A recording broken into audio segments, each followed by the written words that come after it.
कम से कम 15 से 20 मिनट समय दिया जा रहा है। आप इसका विस्तृत करके हमारे किसान भाइयों को बताएं।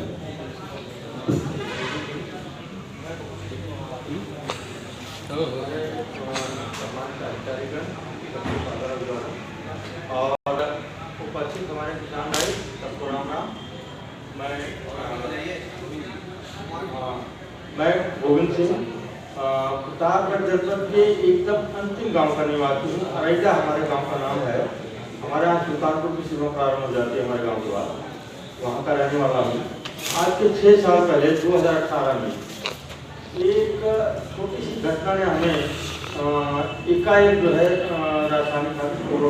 रासायनिक खेती छोड़ देने की जरूरत हुआ। यूँ कि हमारे गांव से 3 किलोमीटर दूर एक प्रेसर साहब थे, उनका एक नाती साहब 26 साल का इलाहाबाद में कुछ पढ़ता था, वो आया हुआ था घर। तो गेहूं के खेत में खरपतवार नाशक का छिड़काव करने गया था। तो आपको पता होगा खरपतवार नाशक में आधा लीटर लिक्विड होता है, 13 ग्राम का पाउच होता है जिसमें दानेदार दवा होती है, ठीक है। तो उसने उस पाउच को दांत से तोड़ दिया।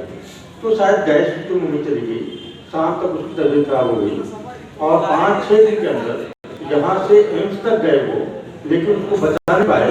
अंदर के सारे आर्गन उसके, किडनी, लीवर, आंख, गुर्दा, जितना भी होता है, ये सारे के सारे एकदम सड़ गए थे, यानी बच नहीं पाया वो। उसी समय हमारे मन में संकल्प आया कि बस बहुत हो गया, हम बहुत ज़्यादा डाल चुके अपनी खेती में, अब आज से हम एक भी पैसे का ज़्यादा नहीं डालेंगे खेती में। रासायनिक, न तो रासायनिक फर्टिलाइजर, न किसी रासायनिक कीटनाशक, न कोई खरपतवार नाशक।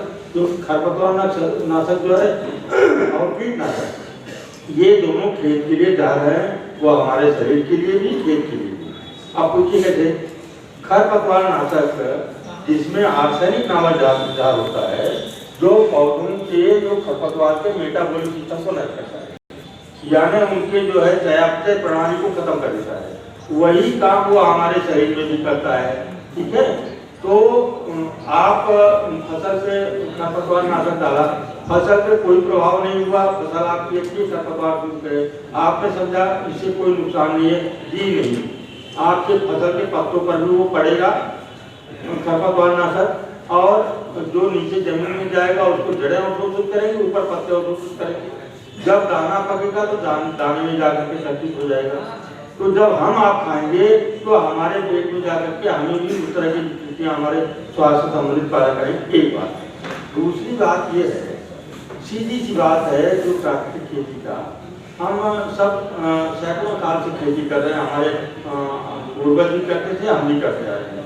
लेकिन एक छोटी सी जो मिट्टी की संरचना है, भू संरचना है, मिट्टी कैसे काम करती है, कैसे पौधों की जड़ों तक भोजन पहुंचता है, ये सारी बातों की जानकारी हमें नहीं है। हमने सब यूरिया डाल दिया, जिंक सल्फर डाल दिया, काम खत्म, फसल पैदा हो गई, काट के खेत डाल दिया। अब आप ये समझिए कि मैग्नीज है, मैग्नीशियम है, कॉपर है, कैल्शियम है, कोबाल्ट है, ठीक है, आयरन है, प्रोटीन है, विटामिन है, वसा है, ये सारे जितने पोषक तत्व आपको शरीर को चाहिए आपके स्वस्थ रहने के लिए, वो सारे पोषक तत्व आपकी मिट्टी में होने चाहिए, तभी उससे स्वस्थ अनाज पैदा होगा, तभी आप स्वस्थ रहेंगे। अब होता क्या है कि हम रासायनिक भोजन कर रहे हैं, तो शरीर में तमाम तरह के रोग हो रहे हैं, तमाम तरह की शारीरिक विकृतियाँ हो रही हैं, डॉक्टर के पास जा रहे हैं, डॉक्टर को तुरंत मालूम पड़ता है कि हालात तत्व की आपके शरीर में कमी है, लेकिन बताएगा नहीं वो, तो उससे संबंधित आपको जो है केमिकल की गोलियां दे देगा, आप उसको खाइए।